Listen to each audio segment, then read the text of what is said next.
सोचो अगर हम अर्थक्वेक्स और सुनामीज को कंट्रोल कर सकें to generate power.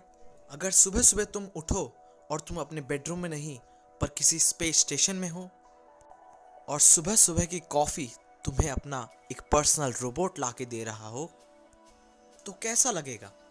These are just a couple of things which might happen if our civilization grew a bit.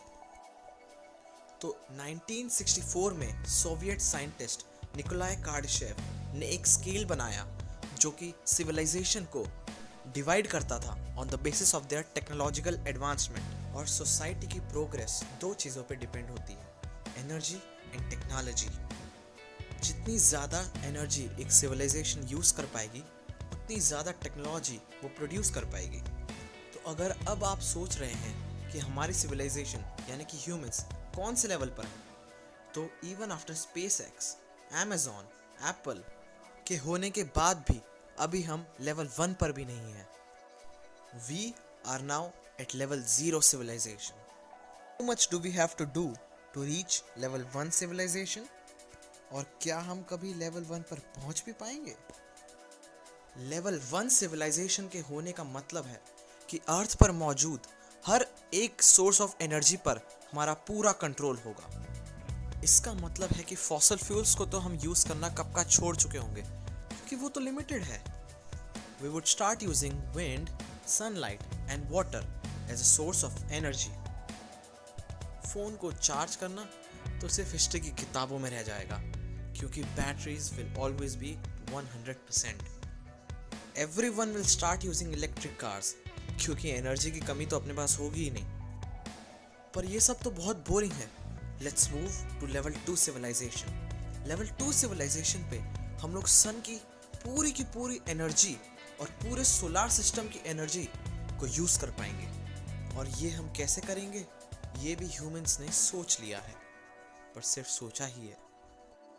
American physicist Freeman Dyson ने एक हाइपोथेटिकल स्फीयर इन्वेंट किया जो कि सन के चारों तरफ रहकर उसकी पूरी एनर्जी को एब्जॉर्व करेगा फॉर आवर यूज़।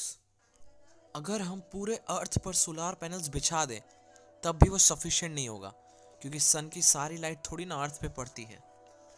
ह्यूमंस उस समय सिर्फ अर्थ पर ही नहीं बल्कि सोलर सिस्टम के और बहुत से प्लैनेट्स पर रह रहे होंगे। पर ये भी लेवल 3 सिविलाइजेशन से बहुत दूर है।